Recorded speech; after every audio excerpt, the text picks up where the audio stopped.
बिस्मिल्लाहिर्रहमानिर्रहीम अस्सलामुअलैकुम। Welcome to my channel cooking with Fatima Nawaz. दोस्तों, आज की जो हमारी रेसिपी है वो बहुत ही क्रिस्पी और क्रंची सेवइयों की रेसिपी है, जो आप घर पर आसानी से तैयार कर सकते हैं, जो पंजाब और लाहौर की मशहूर सौगात है और बच्चों और बड़ों सभी की फेवरेट है। ये ऐसी चीज़ है कि जिसको बनाने में आपको ज़्यादा मेहनत नहीं करनी पड़ती और ये बहुत ही जल्दी बनकर तैयार हो जाती हैं और खाने में बहुत ज़्यादा क्रिस्पी लगती हैं और ये खा खा के आपका पेट भी नहीं भरता। और आप इस रेसिपी को ज़रूर ट्राई कीजिएगा। आपके जो घर वाले हैं, आपके बच्चे हैं, इसको ज़रूर पसंद करेंगे। ये पंजाब की मशहूर सौगात है। ये इधर बहुत ही ख़ास चीज़ समझी जाती है। इसके लिए आपने खालिस बेसन लेना है। बेसन आपने अच्छी किसी शॉप से परचेज़ करना है। जितना बेसन आपका खालिस होगा उतनी ही हमारी ये जो सेवइयाँ हैं ये अच्छी बनेंगी, टेस्टी बनेंगी। ये जो रेसिपी है ये आपने ज़रूर ट्राई करनी है। इंशाल्लाह आपको, आपके बच्चों को, आपके घर वालों को सबको ये रेसिपी बहुत पसंद आएगी। और अगर ये रेसिपी अच्छी लगे, मेरे चैनल पर नए हैं तो इसको सब्सक्राइब ज़रूर कीजिए। चलिए इसके लिए हम देख लेते हैं आज की रेसिपी।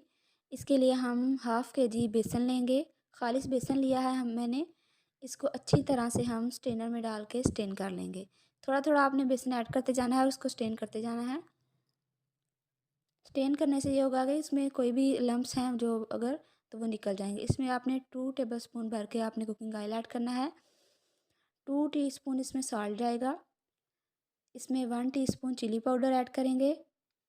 इसमें अजवाइन जाएगी 1 टेबलस्पून। जो अजवाइन है इसको डालने से जो है इसका टेस्ट बहुत ही ज़्यादा अच्छा होता है और ये आपके पेट के लिए भी बहुत ज़्यादा मुफीद है अजवाइन। अब आपने इसको अच्छी तरह मिक्स करना है और इसका डो तैयार करना है। इसके लिए आपने थोड़ा थोड़ा पानी ऐड करना है। आपने एकदम ज़्यादा पानी ऐड नहीं करना। पानी बिल्कुल थोड़ा थोड़ा ऐड करते जाना है और इसको मिक्स करते जाना है। जो डो है, डो आपने दरमियाना रखना है। ना ही आपका डो ज़्यादा सख्त होना चाहिए और ना ही ज़्यादा नरम होना चाहिए, क्योंकि अगर आपका डो ज़्यादा नरम हो जाएगा तब भी आपकी जो सेवइयाँ हैं, जो डो है वो हाथों से चिपकेगा और अच्छी तरह जो हमारी सेवइयाँ नहीं बनेगी। इसलिए आपने डो की कंसिस्टेंसी नॉर्मल रखनी है, दरमियानी रखनी है। इसको हाथों की मदद से अच्छे से हम मिक्स कर लेंगे, इसका डो तैयार कर लेंगे। जिस तरह हम आटा गूँथते हैं बिल्कुल वैसे ही आपने डो तैयार करना है, यानी ना ज़्यादा सख्त ना ही ज़्यादा नरम। हल्के हाथों से इसको अच्छी तरह हमने तैयार कर लेना है। इसको हाथों को आपने हल्का सा ऑयल लगा के ग्रीस कर लेना है ताकि जो हमारा बेसन है वो हाथों के साथ ना चिपके। ये देखिए इस तरह का डो आपका होना चाहिए, ना ज़्यादा सख्त ना ज़्यादा नरम। अब हम इसके पेड़े कर लेंगे।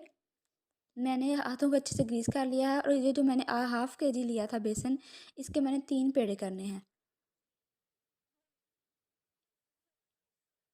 3 पेड़े कर लीजिए और उसके बाद इसको हम फ्राई करेंगे।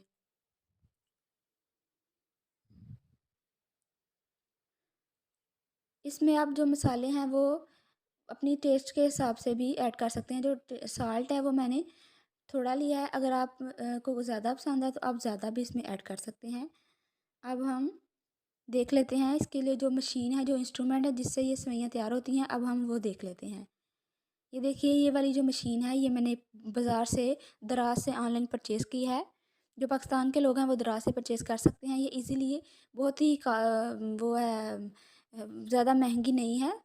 और अब हम इसमें पहले इसकी जाली ऐड करेंगे, फिर इसमें डो ऐड करेंगे, उसके बाद इसको आहिस्ता आहिस्ता हम इसको ऊपर से बंद करेंगे।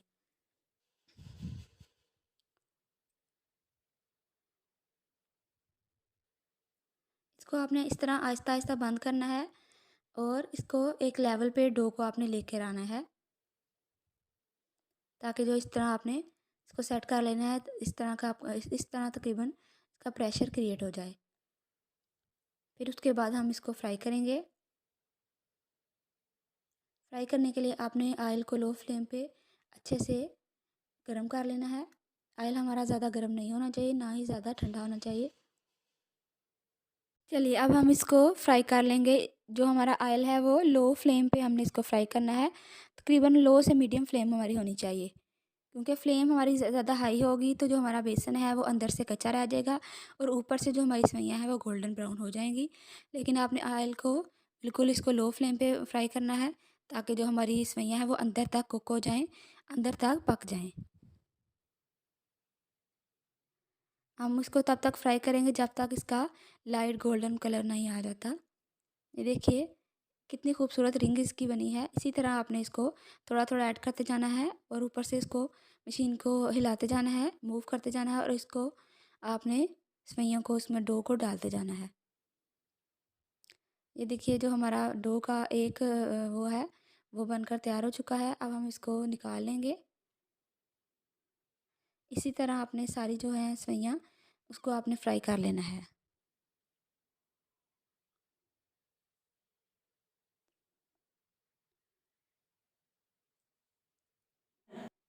अब जो बाकी रह गया था हमारा डो, उसको भी हम अच्छे से फ्राई कर लेंगे। ये वो बिल्कुल भी मुश्किल नहीं है। आपने ये नहीं समझना कि बहुत मुश्किल प्रोसेस है, बहुत आसान प्रोसेस है।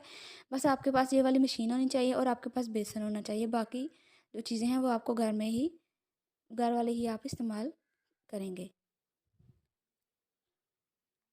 ये वाला जो दूसरा हमारा है वो भी बनकर तैयार हो चुका है।